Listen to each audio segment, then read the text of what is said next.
bukan untuk dia lagi ini, tapi untuk kita, menjadi sumber keteladanan, sumber mengenai karakter, sumber dari bagaimana bersama-sama bersatu untuk tujuan bersama mengalahkan musuh. Musuh bukan karena sekadar musuh, tapi musuh yang ingin menguasai kita. Yang kita bicarakan ini adalah calon pahlawan nasional. Tapi pahlawan nasional yang datang dari daerah. Ini sumbangan daerah untuk NKRI. Ini sumbangan daerah untuk NKRI. Dalam pengertian yang luas, maka sulit NKRI berkembang pada masa-masa yang akan datang. Kekuatan kita itu ada di daerah. Oleh karena itu kita dari pusat, kita dari Jakarta harus menyadari itu, mengetahui itu, dan menganjurkan itu. Menjadi pembicara ini juga di dalam proses itu harapan kita dan doa saya, dan kalau bisa doa kita semuanya, keinginan untuk merubah dari calon menjadi benar-benar menjadi pahlawan nasional, menjadi lebih real. Bung Aran, kau harus ingat ya,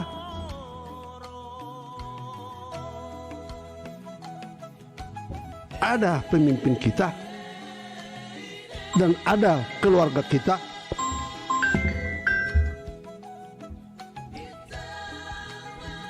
yang berjuang untuk mengusir Belanda, dan perjuangannya luar biasa. Belum pernah terjadi seperti dulu di tanah Simalungun dan Sumatera Timur ini. Oleh karena itu kau harus hormat sama dia. Dan tapi yang paling penting, kau harus bisa meniru dia. Beliau ini menjadi salah seorang sumber motivasi buat saya menjadi lebih maju dan menjadi lebih Indonesia.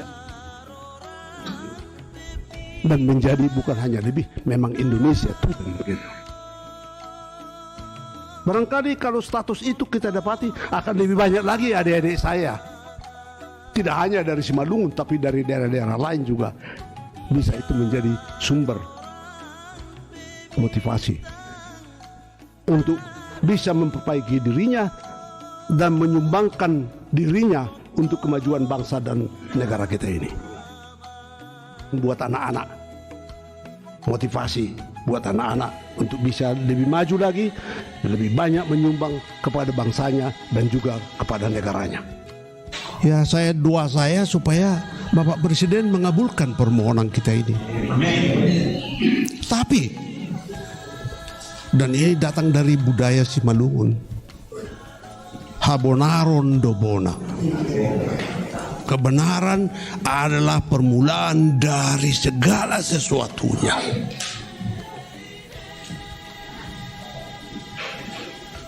Dengan tadi itu, kebenaran itu sudah mulai terungkap dan harus kita gali terus.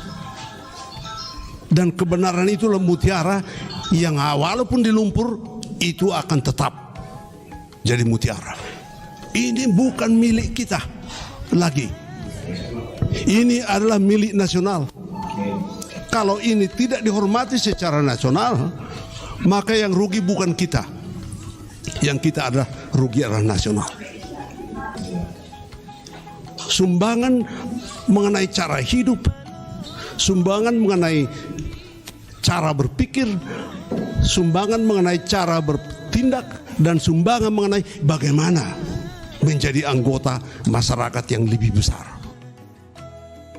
Kita sesuai dengan keahlian masing-masing, dan ini bukan miliknya orang Simalungun, dan ini bukan miliknya orang Saragih, tapi ini adalah milik Indonesia. Bagaimana kita quality yang telah ditunjukkan oleh kehidupan dan kepemimpinan ini bisa menjadi sumbangan, bisa menjadi hal yang ditiru. Dan makin belakang ini makin kita butuhkan karakter-karakter yang seperti itu. Tapi kalau orang tidak mengakui Mutiara menjadi Mutiara, something wrong with him or them. And it is not our problem, it is his problem. Oleh karena itu, buat saya, itu rupanya yang mau disampaikan oleh opung saya kepada saya waktu anak-anak yang saya tidak mengerti. Dan baru sesudah ini para profesor ini, doktor ini, oh itu rupanya maksudnya. Itu rupanya maksudnya. Jadi biarlah Habonaron Dobona, biarlah kebenaran itu adalah mula dari segala sesuatunya. Tapi kita mari berusaha. Tadi sudah ada beberapa usaha. Mudah-mudahan mutiara itu dilihat. Dan bukan kita yang bertepuk tangan, tapi Republik Indonesia, negara kesatuan, yang bertepuk tangan atas mutiara itu. Kenapa Kabupaten Simalungun mengajukan pahlawan? Ketika saya duduk menjadi bupati di Kabupaten Simalungun 2010, pada saat itu 17 Agustus, biasanya kita adalah ziarah ke makam pahlawan. Saya buka, ternyata Kabupaten Simalungun, sadar tidak sadar, mau tidak mau, adalah nomor 3 terbesar di Sumatera Utara. Nomor 3 terbesar di Sumatera Utara. Yang pertama Medan, Deli Serdang, Simalungun. Sampai sekarang. Sehingga Simalungun itu tidak punya makam pahlawan. Nah, ini supaya kita tahu sama-sama, kita orang Simalungun. Di Siantar. Jadi yang ada itu di kota Siantar. Setelah itu saya mencoba. Waktu itu beberapa dosen-dosen dan universitas yang ada di ibu kota Siantar, Siantar Simalungun. Kami bentuklah suatu panitia untuk mencari siapa yang pas kira-kira menjadi pahlawan. Setelah dibuka dari arsip-arsip yang ada, ternyata Tuan Ronda Haim lah yang memenuhi syarat karena dia sudah pernah menerima penghargaan dari presiden, yaitu Presiden Habibie. Nah, ini yang pertama. Dia sudah ada. Mana tadi apa? Coba dikasih ke narasumber. Nah, ini banyak. Di sini ada semua SK-SK-nya. Ya, ke narasumber. Nah, jadi setelah itu kami coba membuat seminar. Kami ajukan. Pada saat itu kita belum mengundang dari Jakarta. Ternyata ditolak karena tidak mencukupi. Kami tidak patah semangat karena yang kami perjuangkan sesungguhnya bukan hanya Ronda Haim, tapi memberikan motivasi kepada anak-anak kita bahwa mereka tahu bahwa di Simalungun itu juga ada pejuang. Ada pejuang di Simalungun itu, karena kemerdekaan Simalungun itulah maka merdeka Republik Indonesia ini. Setelah itu kami bekerja sama dengan USU. Kami serahkanlah kepada USU yang sebagai akademisi Fakultas Budaya, Seni dan Budaya. Maka diseminarkanlah. Waktu itu diseminarkan, turunlah Prof. Gomgom ya kalau nggak salah, Anar Gomgom. Ya, diseminarkan. Maka dalam seminar itu sangat tertarik. Kami diperintahkan, dia jelaskan bahwa Ronda Haim ini sejarahnya ada di perpustakaan. Coba dicari. Ada di sejarah TNI. Kami cari. Di situ jelas bahwa Ronda Haim ini pernah sampai ke Aceh. Di dalam itu ada di buku itu ininya juga ada dari mana itu dapat. Dia pernah ke tebing, bahkan pernah mempertahankan dipanggil bersama-sama Raja Sisinghamaraja. Air itu kami bahaslah terus, menemukan titik terang pada saat itu. Kenapa? Karena saya sudah membentuk tim, ada yang ke Aceh, ada yang ke ini. Ternyata masih ada bekas-bekas dari Tuan Ronda Haim ini adalah termasuk meriam, tapi tidak dikasih diangkat pada saat itu. Kami buktikan semua, ada foto-fotonya. Setelah itu disidangkanlah Tuan Ronda Haim ini. Pada saat itu namanya adalah TP2GP. TP2GP ini bersidang, yaitu ketuanya Menko Polkam. Akhirnya dikatakanlah Tuan Ronda Haim ini memenuhi syarat. Ada di situ suratnya, memenuhi syarat. Jadi tadi nggak bisa ditayangkan, di sini ada. Ini surat ini saya dapat dari Kementerian Sosial, memenuhi syarat. Saya bertanya, karena kan duluan keluar memenuhi syarat, ya kita udah yakinlah menunggu. Ternyata pada saat itu hanya satu yang dikeluarkan di Sumatera Utara. Keluarlah pada saat itu, kalau nggak salah saya adalah Siregar dari Tapsel. Sehingga kita tidak masuk untuk di SK-kan presiden, nggak masuk. Karena pada saat itu memang tidak ada lobby-lobby ke presiden, nggak ada cara seperti ini. Maka kami sungguh berbangga hati di tempat ini ada yang membantu kita mengenalkan Tuan Ronda Haim ini. Setelah itu diajukan lagi surat, datang lagi Kementerian Sosial surat, diajukan, ajukan katanya gitu. Ada yang kurang nggak? Kalau ada yang kurang lengkapin katanya. Pada saat itu udah nggak ada yang kurang, tidak ada yang kurang persyaratan.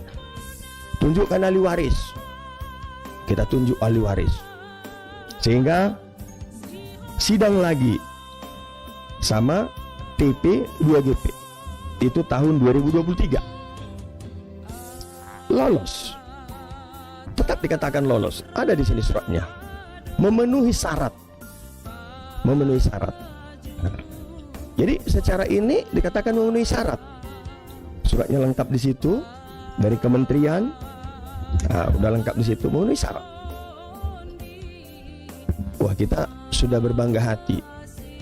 Kita berpikir yang penting kemarin itu ada yang diajukan tokoh Batak satu, tapi kebetulan nggak jadi. Wah, berarti kita lah ini pikiran kita. Kita lah ini. Kalau nggak salah waktu itu almarhum dari PDIP, Pak siapa ya? Sabam Sirait.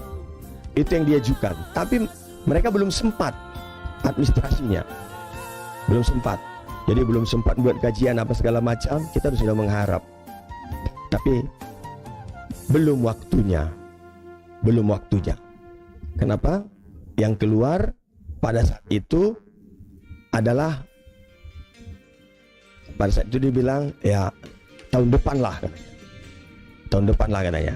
Keluarlah ya dari keluarga salah satu yang dekat dari istana. Nah, sehingga kita belum diberikan kesempatan. Tapi apa yang perlu saya sampaikan Bapak Ibu? Kalau kita lihat dari sejarah perjuangan Tuan Ronda Haim ini sungguh luar biasa. Kenapa saya katakan sungguh luar biasa? Berapa kali digempur, Simalungun itu tidak pernah mundur. Nah, ini perlu, dalam buku itu ada, tidak pernah mundur. Diserang, dia tetap bertahan. Tapi akhirnya setelah dia tidak ada, maka diserahkanlah kepada salah satu keluarganya ahli waris. Disitulah kegagalan Simalungun, bukan di tangan Tuan Rondahaib. Nah, ini perlu, ini bukan di tangan Tuan Rondahaib. Kegagalannya akhirnya Belanda masuklah ke Simalungun. Tapi pada saat dia tidak ada sedikit pun mundur. Tidak ada sedikit pun mundur. Pada saat itu ditanya pada saya, apa yang membuktikan Tuan Rondahaib ini adalah sebagai pejuang? Saya tunjukkan, karena rumah adatnya, rumahnya pada saat itu sudah tidak ada. Tidak ada, hangus, dibakar. Kebakar. Hangus, kebakar. Nah, kita tunjukkan. Tapi rumah itu tidak ada. Yang ada hanya makamnya almarhum di situ. Makamnya almarhum. Nah, panitia tetap ingin membuktikan. Sejauh mana Rondahaib ini bisa diyakinkan. Kami berangkat ke kabupaten-kabupaten. Kami ketemu dengan tokoh-tokoh yang ada di sana, pejuang-pejuang 45 yang masih hidup. Kita buat narasumber pembicara. Akhirnya pemerintah daerah, ada beberapa di situ sudah ada rekomendasinya, mengatakan bahwa Tuan Rondahaib ini pernah mempertahankan kabupaten itu juga. Nah, ada rekomendasinya di situ. Contohnya Kabupaten Karo, perbatasan.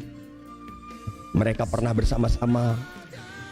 Nah, untuk ini, saya yakin dan percaya, kalau kita bersungguh-sungguh bersama-sama, bergandeng tangan, harapan saya, ini bisa tahun ini terwujud.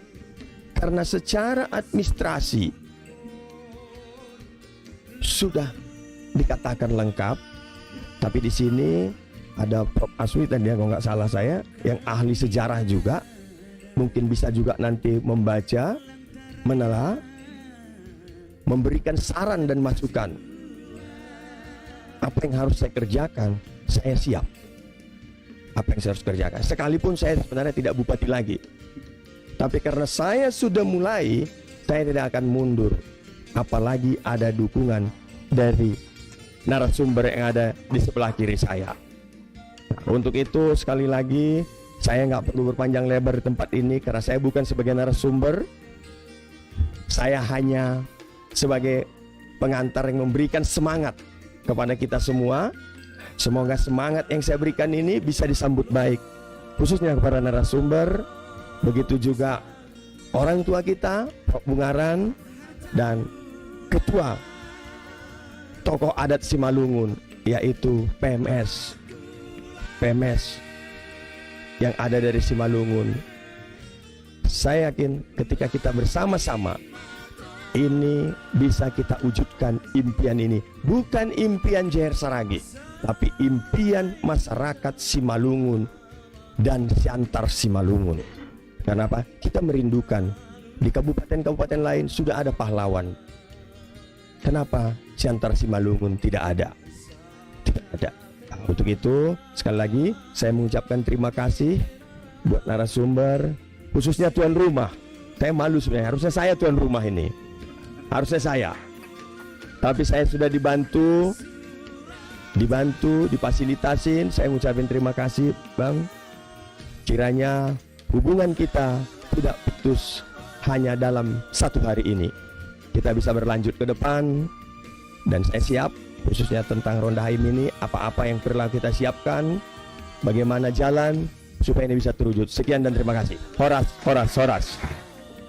Mantan Bupati yang faktanya memang menjadi inisiator dari tahun 2020 sampai dengan sekarang juga bersedia tampil. Saya kira itu kesukacitaan kita, dan mudah-mudahan menjadi penggenapnya adalah Tuan Rondahaib Saragih ditetapkan oleh Presiden Prabowo Subianto sebagai pahlawan nasional pertama asal Simalungun. Ini perlu kita pertegas kembali. Pak JR dan Pak Bungaran, saya coba membaca banyak buku mengenai perjuangannya Tuan Rondahaib, dan saya sudah menulis ada satu opini 6 syarat khusus. Karena setelah saya telaah secara kriteria, secara syarat administratif dan ada syarat khusus memenuhi. Di indonesia.go.id itu ada 6 syarat khusus dan itu saya belah dan itu semuanya memenuhi persyaratan untuk ditetapkan menjadi pahlawan nasional. Ada 6 syarat khusus yang memang sudah saya bedah itu dan itu memenuhi syarat. Artinya apa? Kita hanya berserah kepada fakta politik. Kita hanya secara usia 20 dia sudah membangun aliansi. Opung kita sudah membangun aliansi dengan Aceh Gayo, dia untuk pelatihan, dengan Padang dia sudah membina kerjasama termasuk dengan koneksitas senjata apa segala. Jadi kalau dibilang bahwa memang opung kita Tuan Rondaim Saragih adalah ahli strategi perang gerilya pada masa kolonial, itu saya yakin sekali. Karena dari beberapa buku dia sudah membangun satu aliansi, mempertahankan sebuah perbatasan, belum lagi membangun satu benteng Sisaping yang sampai terakhir juga tidak pernah ditembus oleh pihak Belanda. Setelah 5 tahun dia meninggal, itulah Tuan Hapoltakan yang membuat perjanjian singkat sama Belanda. Disitulah baru Belanda masuk ke Simalungun. Jadi hingga akhir hidupnya Tuan Rondaheim tidak pernah taluk dan tidak pernah berkompromi dengan penjajah. Ini fakta sejarah yang harus kita ketahui bersama. Terima kasih Pak Dr. JR atas penjelasannya dan itu menjadi satu kebanggaan bahwa memang benar. Dan saya teringat pernyataan Lawe saya, bicara soal Rondaheim, bicara soal Simalungun, ingat ada 2 hal. Pertahankan pematang raya, pertahankan pematang siantar. Itulah sebenarnya identitas kita Simalungun. Di banyak cerita sebetulnya kepahlawanan Rondaheim. Bagi kita tidak ada pertanyaan apakah Rondaheim itu berjasa atau tidak, tapi dari skop pada zaman itu, pada abad ke-19, mulai pertengahan sampai akhir abad ke-19, sudah bisa berperang melawan Belanda. Ini sebetulnya luar biasa. Tahun 45 itu waktu kita merdeka, kita juga berjuang melawan Belanda. Di situ ada namanya meriam tunggu dulu. Jadi kalau kita menembak, datang menembak Belanda dari sana, tunggu dulu. Maka dibikin dulu mesiunya, baru tembakan. Itulah teknologi tahun 40-an. Ini abad yang lalu, dua abad yang lalu, 1970-an. Jadi bagaimana 1870 dia meninggal 1891. Bagaimana teknologi bisa berperang dengan Belanda itu suatu keajaiban, sehingga dia tidak pernah kalah dengan Belanda dan Belanda tidak bisa masuk perbatasan kerajaan yang dipimpinnya. Ini sebetulnya suatu keajaiban. Jadi kita sekarang sudah merdeka, tapi semangat untuk merdeka itu sudah ada pada Rondaheim pada abad ke-19. Kita kan baru berpikir, abad ke-20 pun masih banyak orang tidak berpikir mengenai merdeka. Ada dulu orang Karo sudah merdeka, dia mengalami zaman Belanda, kemudian zaman Jepang, kemudian zaman merdeka. Dia tanya, berapa lama lagi kita merdeka ini? Jadi pikirnya mungkin balik Belanda lagi atau Jepang lagi. Jadi ini sebetulnya kalau kita lihat sejarah itu pada abad ke-19, bagaimana dia bisa melawan dan dia bisa, ya katakanlah menang. Tidak pernah bisa masuk tentara Belanda ke Simalungun, malah dia memperjuangkan itu sampai ke perbatasan Delhi. Waktu itu Serdang yang tebing tinggi itu sudah termasuk daerah dia. Sebab itu ada pemilihnya juga, ada keluarga dengan tetangga, kerajaan tetangga.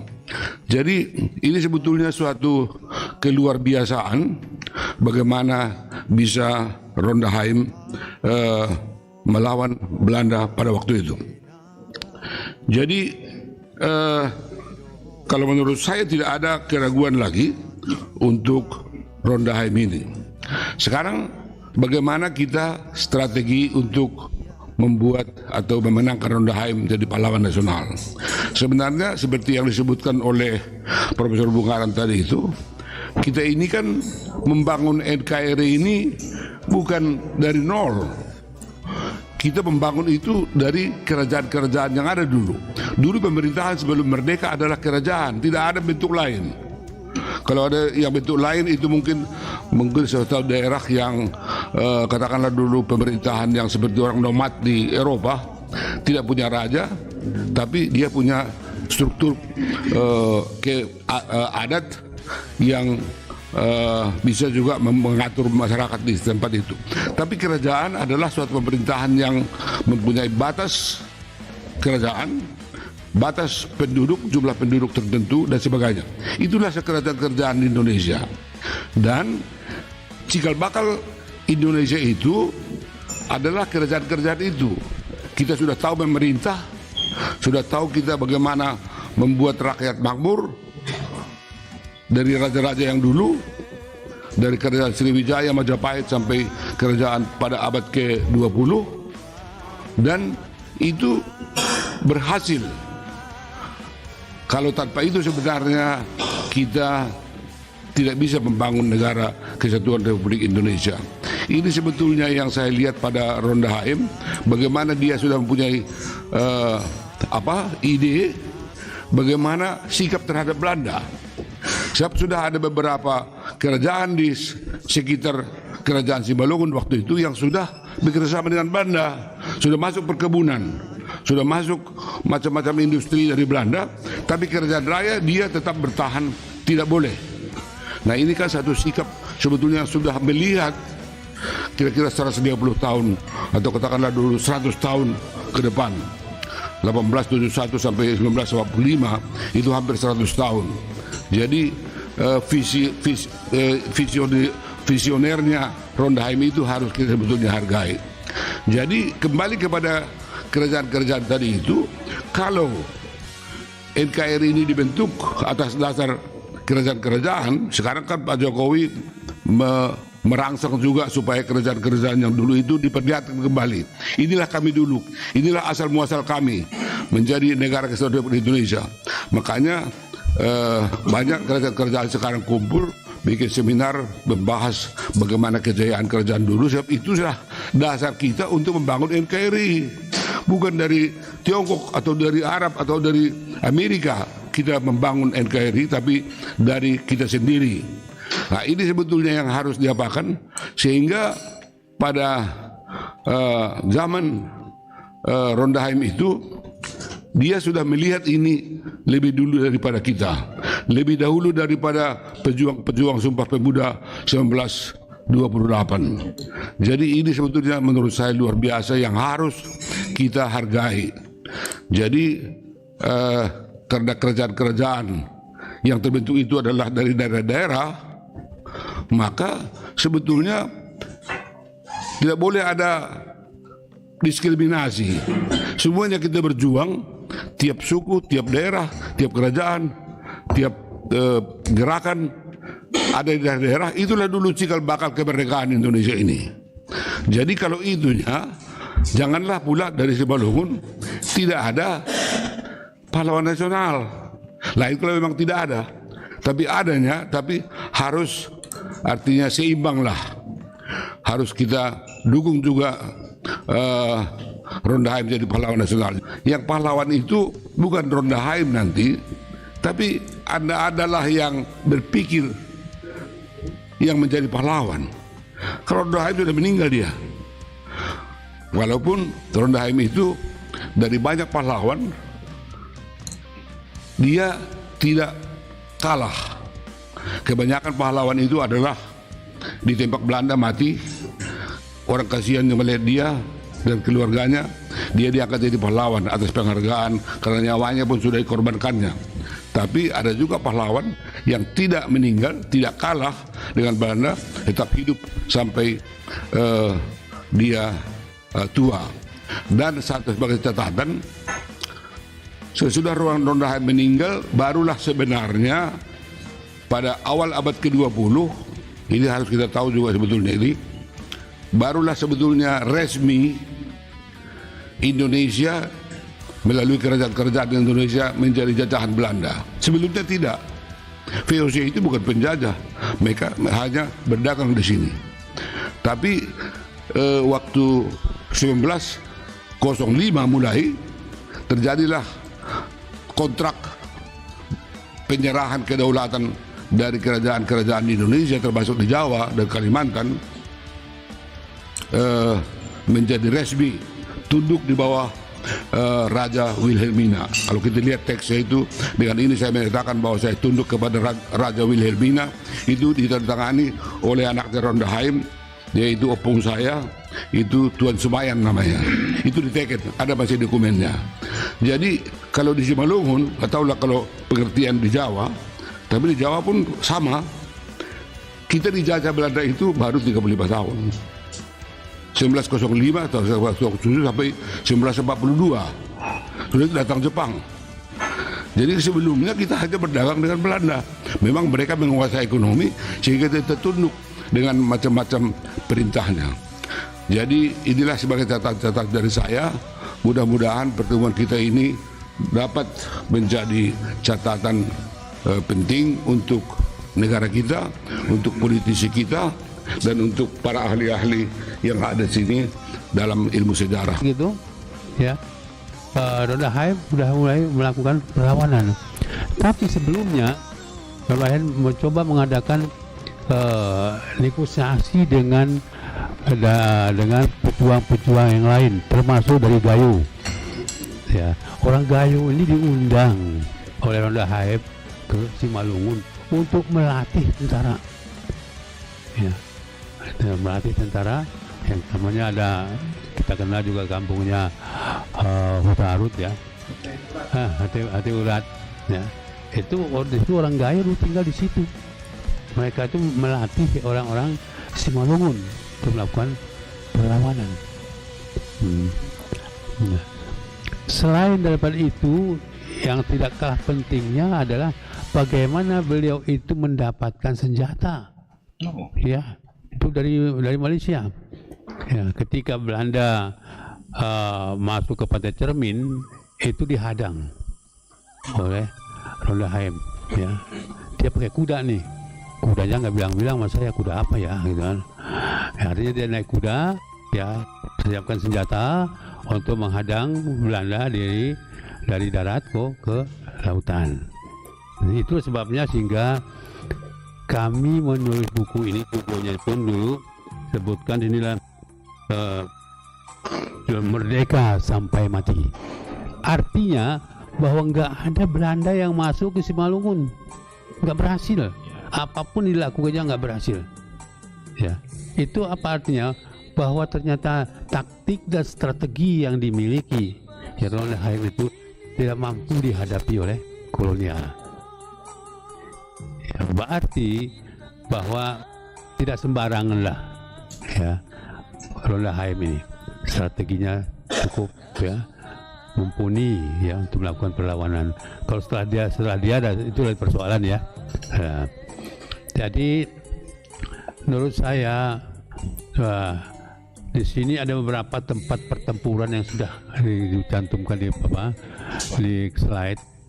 Nah, bahwa kalau sebenarnya membaca bukunya ya barangkali ya merinding bulu kuduk kita lah. Ya, bagaimana hebatnya itu. Ya. Dia mencoba mengadakan komunikasi dengan bawahan dan atasan itu dilakukan. Ya, sehingga mulai di tebing tinggi sampai ke Pantai Cermin itu dikuasai semua. Ya, kuasai semua itu. Itu. Merdeka sampai mati. Wah, tunggang langgang sekalipun Rondaheim waktu itu dia nggak mau menyerah. Ya. Gitulah kira-kira sampai pada Belanda tidak mampu untuk masuk ke Simalungun. Ada di debat perseberangan sungai ya, tadi pertempuran di situ sebelah menjebelah dengan Belanda, akhirnya Belanda mundur, nggak bisa. Ya kebetulan saya memang sejak kuliah S1 mengenal tokoh ini melalui guru saya almarhum Tengku Lukman Sinar yang selalu menjelaskan soal perlawanan daerah terhadap kolonialisme Belanda di Sumatera Utara. Salah satu tokohnya adalah Tuan Rondaheim Saragih. Saya tertarik itu sampai hari ini. Jadi kalau Ronda HM Saragi sudah berjuang. Tadi disebut Prof. dan Majid sampai mati ya. Itu tinggal kita lah sekarang memperjuangkannya menjadi pahlawan nasional. Saya punya catatan-catatan penting di forum ini. Saya juga sudah buat peta sejak 2013. Nanti bisa ditampilkan, mohon ditampilkan nanti. Untuk mendukung usulan waktu itu 2013 sudah nulis buku juga tentang Ronda HM Saragi dengan Profesor Budi Agustono, dengan Profesor Erika dan beberapa kawan. Ya, jadi saya menangkap sebetulnya tidak ada alasan lagi lah, tidak ada alasan apapun untuk menolak tokoh kita ini menjadi pahlawan nasional gitu. Ya, tidak ada alasan lagi, apalagi secara etnik ya. Sedih juga saya Pak, ya. Dulu kan dari Sumatera Timur ya, kan dari Sumatera Utara, residensi Auskuspan Sumatera. Itu ketika tahun 40 zaman Belanda sampai 50 itu masih ada itu persoalan orang asli dan penduduk pendatang. Saya termasuk pendatang, Pak. Kakek-kakek saya dari Jawa. Artinya kalau Karo punya 2 pahlawan. Saya mengusulkan Jamin Ginting jadi pahlawan, termasuk ikut Garamata. Melayu ada Tengku Amir Hamzah. Itu kan asli ya, Melayu, Karo. Nah, Simalungun ini nggak ada. Padahal sejarahnya lebih mengerikan perjuangannya, gitu loh. Ya. Apa yang maksud saya? Mungkin saya nggak lihat ini lagi lah ya. Saya langsung aja. Nah, jadi apa yang menyebabkan ini pantas sekali? Saya nggak usah membandingkan, tapi harus disebut Pak. Garamata itu ditawan Belanda, kena tahanan rumah dia. Oh, Garamata. Tapi bisa pahlawan nasional. Ya kan? Tengku Amir Hamzah. Ya. Maaf kalau tak terjadi peristiwa revolusi 46, saya takut juga nggak ada pahlawan nasional orang Melayu. Ya, kan dia mati terbunuh pada masa Maret 46. Nah, Ronda HM ini tadi udah jelaskan, ya, dirayu Belanda. Ini yang penting, catatan pentingnya. Jadi teladan kita sebagai teladan bangsa dan juga anak-anak milenial baik kita hari ini. Yang pertama saya catat, dia dirayu sama Belanda, ditawari lah begitu ya. Kau jadi raja besar saja. Ditawari Belanda pada waktu itu, karena dia udah mulai bakar-bakar kebun tembakau, ya. Udah pusing kepala Belanda ini, ya. Sampai dari Batavia pun dikirim pasukan segala macam. Kau tawari jadi raja besar saja. Raja besar di Simalungun, kan itu ada Raja Naopat ya, Naopat. Ditolak karena aku sudah raja besar. Wah, itu luar biasa. Artinya dirayu dia tak mau. Kalau yang model orang sekarang maknanya selesai lah itu. Ya. Model orang kita sekarang sudah selesai itu. Ya, dia memilih jalan mulia untuk mengangkat senjata, bertempur habis-habisan. Ya, tak pernah ditangkap pula itu. Nah, ini juga catatan nomor 2 tadi. Tak pernah berhasil ditangkap. Jangankan menangkap, menengok raya aja takut orang Belanda itu. Nengok Buntu Raya, istananya itu nggak berani. Ketakutan. Sampai dia nanti 5 tahun setelah meninggal baru berani Belanda itu datang ke sana. Untuk memaksa Tuan Kapoltakan anaknya menarikin tanda takluk. Jadi itu menjadi catatan besar bagi saya sampai hari ini. Kalau nggak jadi pahlawan rasanya bukan orang Simalungun yang rugi, bangsa ini rugi. Saya katakan rugi bangsa ini kalau tidak mengangkat Ronda HM jadi pahlawan nasional. Karena catatan sejarahnya luar biasa, nggak pernah menyerah. Dia bukan mati ditangkap, tadi bilang Pak Sarmedi, Ya, tak ditangkap, nggak pernah ditangkap dia mati karena sakit. Jadi ini luar biasa. Saya minta tolong petanya supaya lebih enak menjelaskannya. Ya, ini yang saya udah buat di tahun 2013 ini, ketika mengusulkan juga pada masa itu. Jadi saya ingin jelaskan sedikit persoalan mengapa dia ngangkat senjata, itu penting.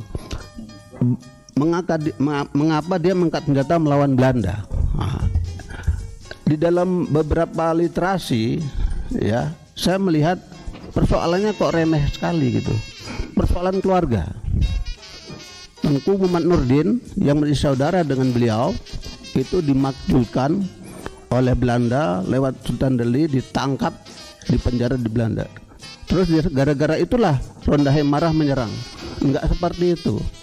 Itu salah kalau kita menafsirkan perang dia gara-gara soal keluarga. Enggak akan jadi pahlawan kalau itu kita jelaskan. Jadi apa masalahnya? Itu lihat peta di situ. Raya dengan kerajaan Padang, Serdang, Padang Bedage itu satu leluhur. Dan pintu keluar dari Raya adalah pelabuhan kerajaan Padang, yaitu di Bandar Kalipah. Pada tahun 1865, ketika Sultan Basaruddin dari Serdang angkat senjata melawan ekspansi Belanda masuk ke timur, itu sudah dibantu oleh Ronda Haim, karena dia sudah tahu bahaya ini kalau Sumatera Timur sudah dikuasai Belanda. Mau makan apa kita orang gunung? Itulah pertanyaan kita hari ini. Sumber daya alam dari pegunungan itu mau dikirim kemana? Kan harus ke Penang itu semua, termasuk dari soal senjata. Jadi itu persoalan pentingnya. Makanya dia tebar semua pasukan tuh dari mulai Buntu Raya sampai ke Padang Bedagai itu. Ada sekitar 6.000-an lah kalau sebut. Ada bilang 8.000, tapi sekitar 6.000 pasukan tuh ribuan. Disebar di sepanjang perbatasan di kerajaan Delhi dan Serdang untuk memantau nih semua aktivitas Belanda yang sudah menguasai raja-raja di pesisir timur gitu. Jadi kerajaan Padang ini dianggap bersekutu dengan Serdang, makanya kemudian dia ditangkap, dimakzulkan oleh Belanda, dan kerajaan Padang Dage dikasihkan ke kerajaan Delhi. Itu ceritanya di sejarahnya itu. Jadi dia berusaha supaya pintu keluar itu jangan sampai dikuasai Belanda. Jadi dia tebar semua pasukannya di sepanjang perbatasan dari mulai Buntu Raya sampai ke Bajalingge dan seterusnya. Jadi persoalan utamanya itu di situ. Bukan persoalan Tengku Muhammad Nurdin ditangkap Belanda. Itu kecil sekali kalau itu diangkat itu jadi pahlawan. Itu persoalan keluarga jadinya kan. Ini kan pahlawan nasional, masa soal keluarga perang. Persoalannya ini, dia tidak mau tanah Sumatera Timur itu dijajah Belanda. Pantai pesisir itu sudah dikuasai dia. Bagaimana caranya membuka isolasi ini? Maka dia kobarkan perang habis-habisan. Ya, taktik strateginya itu memang luar biasa. Di sepanjang kampung-kampung dari mulai Raya sampai ke Padang sekarang Tebing Tinggi itu ada pos-pos semuanya, Pak. Yang lari-lari cepat semua tuh. Kan kita bayangkan bagaimana dia di gunung sana bisa tahu informasi ini. Belum ada handphone. Dia tahu informasi ini, Bandar Kalipah dia dikuasai segala macam lewat para kurir ya, telik sandi atau mata-matanya yang bisa lari cepat. Di tiap kampung ada pos. Inilah yang taktik strategi dia. Jadi karena itu Belanda susah, nggak bisa naik ke Raya itu. Ya, sekitar perangnya di sekitar situ. Itu bisa dilihat di dalam peta itu dari 1885, 1886 itu udah menggempur Padang, 1887 itu terakhir dia lakukan perang frontal ya di 1887 itu. Ya. Karena itu tadi sebut Pak Din Majid banyak tuh pasukannya yang mati masuk ke Sungai Sibaro tenggelam di tahun 1887. Ya, ada serangan frontal itu terjadi. Sejak itu dia mengatur strategi perang gerilya. Dan satu lagi juga Belanda nggak mampu ke sana karena habisan uang juga ketika itu. Kemudian ada juga konflik keluarga. Tadi mungkin Prof. Bungaran sudah jelaskan kepada kita bagaimana susahnya mengatur persatuan itu. Ketika beliau sakit mulai terjadi, beberapa bangsawannya mulai kusak-kusuk ya untuk mendekati Belanda. Dan kemudian dia jatuh sakit. Nah, ini dia atur strategi perang gerilyanya, dia luar biasa, dibangun macam kelompok-kelompok gerilya ya, 6 orang dikasih biaya dan ada satu lagi dikasih candu. Jadi dia teler dulu biar berani gitu. Dia tidur di hutan, kemudian malam dibakarnya bangsal-bangsal tembakau ini. Itu yang dibuat beliau ini. Jadi catatan ringkasnya di situ, Pak. Jadi poin-poin pentingnya itu adalah itu supaya ini bisa sampai kalau ada media menyampaikannya kepada publik di Jakarta ini. Iya. Yang kedua, yang saya lihat lagi juga satu, kalau dalam definisi pahlawan kan, pahlawan itu harus berjuang melintasi batas provinsi atau lokal ya.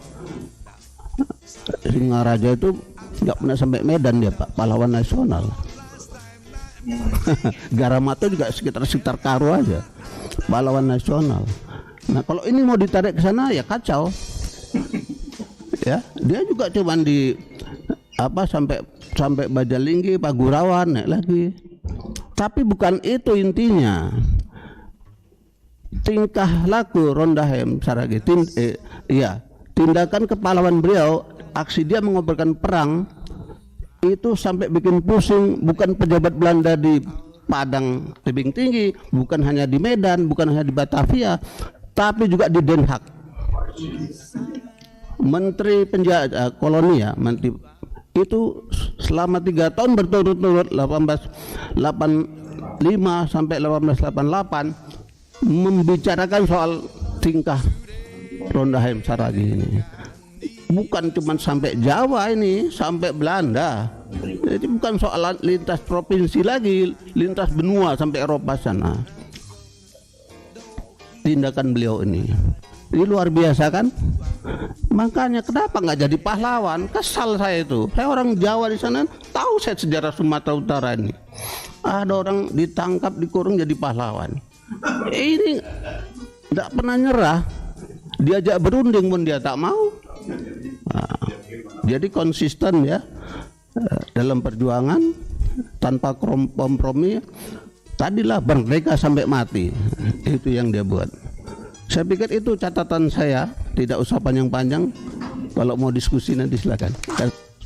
Nah, meskipun demikian kita juga taat akan sumber, Bapak Ibu. Jadi dalam kajian sejarah tadi sudah disinggung sama Pak Dr. Sprayitno bahwa dokumen Belanda itu menempati posisi yang penting. Jadi setebal apapun bukunya, kalau tidak ada dokumen Belanda itu akan melemahkan kita sendiri. Jadi kami berusaha menghimpun keterangan dari narasumber, keterangan dari ahli waris. Yang kami ingat itu mungkin ada yang namanya Pak Kadim Morgan Damanik ya. Itu kemudian ada Gindo Hilton Sinaga ya. Itu orangnya masih hidup nggak itu Pak? Sudah meninggal ada ya. Jadi kami berkesempatan itu bolak-balik ke rumahnya untuk minta keterangan ya, karena memang saat itu yang memberikan keterangan ya sesuai kajian awal kami ke beliau-beliau begitu diantaranya. Nah, kembali ke masalah sumber, jadi kami juga melakukan penggalian sumber kolonial, terutama yang paling banyak itu dari kolonial Verslag ya. Jadi kolonial Verslag ini kalau dalam bahasa kita itu laporan tahunan ya Bapak Ibu. Saya kira kan sekarang dinas ataupun pemerintah tuh selalu membuat laporan tahunan ya. Dan itu kalau kita bicara sejarah administrasi ya itu warisan kolonial juga sebenarnya. Jadi kita kan perlu membuat laporan tahunan. Nah itu kalau dalam kacamata administrasi Belanda itu adalah kolonial Verslag namanya. Nah di situ memang banyak sekali perlawanan-perlawanan para pahlawan daerah ya. Dan salah satu yang di-highlight itu ya adalah perlawanan Tuan Rondaheim. Jadi dari sekian banyak wilayah di Nusantara ini yang menjadi bawahan Belanda, mulai dari Rian Barat sampai mendekati Aceh ya, itu yang paling di highlight sekitar tahun 1870-an ya, 1850-an itu adalah salah satunya Tuan Rondaheim gitu. Ya, jadi dianggap sangat berbahaya gitu. Dan ketika kami napak tilas ya, naik turun gunung, bahkan di Bah Bulian itu ya, dan nama sungai Bah Sumbu, Bah Bulian itu ya, itu kami ke sisi-sisinya itu saya sendiri sebenarnya khawatir nih ada ular kobra atau enggak sih itu. Karena memang semak-semak Bapak Ibu, jadi waduh itu payah juga kita. Iya, apalagi zaman itu kami berpikirnya kan sebagai sejarawan tidak berpikir masa itu ya, di masa yang silam itu belum lagi kebun sawit kami kira kan, belum. Jadi luar biasa berdarah-darah memang perjuangannya begitu. Jadi dari data-data Belanda itu coba kami terjemahkan dengan data lapangan ya, data spasial begitu. Dan kami cek and recheck dengan keterangan dari para narasumber. Jadi itu metode yang kami gunakan dalam menyusun buku ini gitu. Sehingga sajian yang ditampilkan ya benar-benar mewakili lah bahwa ada aspek bombastis, aspek yang memang mementingkan sekali aspek peperangan, yang memang saya setuju nih dengan pendapat Prof. Bungaran ya, bahwa saya benci sejarah karena isinya perang gitu ya. Memang kalau dalam perspektif kekinian begitu, tapi kalau kita berbicara dengan Dewan Gelar, terutama yang berkaitan dengan pahlawan-pahlawan yang langsung memang fakta historisnya berperang, yang kita tonjolkan itu adalah peperangannya. Jadi dari situ kami lebarkan analisa, misalnya tentang tadi yang disinggung Prof. Din, ada kaitan antara pejuang-pejuang Simalungun dengan orang-orang dari Gayo dan kerajaan Aceh begitu. Dan memang tidak bisa ditutupi ya, konteks sejarah Sumatera Utara pada masa itu ada tukar menukar teknologi ya. Dan Aceh itu memang tidak bisa dipungkiri menjadi semacam akademi militer ya bagi para pangeran-pangeran dari Delhi itu kan, yang orang-orang Melayu itu kalau mau menjabat sebagai calon pejabat harus sekolah militer dulu ke Aceh begitu. Dan kami menemukan di dokumen Belanda ya begitu, ada orang-orang Aceh yang memang didatangkan terutama dari Gayo itu untuk mengajar orang-orang Simalungun begitu. Ya tentu di sini paradigmanya bukan pusat daerah ya. Ini paradigma murni paradigma kekerabatan. Karena ketika sekitar tahun 2018 itu saya dan Prof. Din meneliti di Gayo, di sana ada legenda Batak 27 ya. Di mana itu hubungan yang sangat erat antara orang-orang Batak dan Gayo yang kalau di susur galur tuh masih satu darah begitu ya. Jadi memang persatuan di antara suku-suku di Sumatera bagian utara itu masih sangat kental. Dan itu coba kami terjemahkan memang di buku itu, sehingga perjuangan dari Tuan Rondaheim itu bukan hanya lokal ya.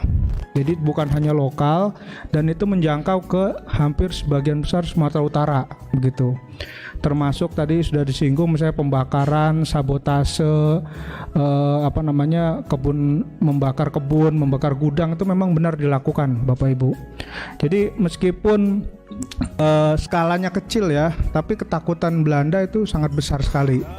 Jadi ini coba kita highlight, kita kasih semacam stabilo besar gitu, sehingga memang perlawanan Tuan Rondaheim itu sangat besar pengaruhnya bagi perkembangan politik Sumatera di masa-masa yang akan datang begitu. Dan memang latar belakang kita merumuskan judul Merdeka Sampai Mati itu memang bukan sekedar tidak ada dasaran ya. Jadi di sini kami melihat sosok Tuan Rondaheim memang benar-benar bertempur sampai titik darah penghabisan. Sampai Belanda itu bingung mau negosiasi model apa lagi gitu. Mau dengan soft diplomasi gagal, hard diplomasi ya gagal gitu kan. Ini kita mau seperti apa lagi nih gitu. Karena memang Belanda memang tidak bisa dipungkiri mau melebarkan kebun-kebun tembakaunya itu ya, Deli Maskapai itu sampai ke bagian pedalaman. Dan itu akhirnya terbentur dengan kekuasaan dan independensi yang dikembangkan oleh seorang Rondaheim Saragih begitu. Jadi meskipun saya Bapak Ibu bukan orang Simalungun, tapi saya merasa betul ketika di lapangan itu bagaimana kegelisahan kita ya Bapak ya, kegelisahan kita. Rasanya kalau memang tidak diketuk palu sebagai pahlawan nasional, ya saya setuju dengan pendapat Pak Dr. Suprayitno, sangat merugi ya negara ini, sangat merugi. Dan saya kira Bapak Presiden harus tahu ini ya, harus tahu kegelisahan ini supaya apa? Kalau saya bandingkan dengan perjuangan Pangeran Diponegoro ini setara saya kira. Ya, setara Pak. Ini ya 1825 karena apa? Ditinjau dari segi geospasial ya. Kalau Perang Jawa itu kan mencakup Jawa Tengah dan Jawa Timur ya Pak. Ini Sumatera Utara itu kan wilayahnya besar sekali, sampai Padang saja itu sudah ratusan kilometer itu ya. Jadi saya kira tidak ada alasan ataupun tidak ada hambatan. Mudah-mudahan tokoh kita ini menjadi pahlawan nasional.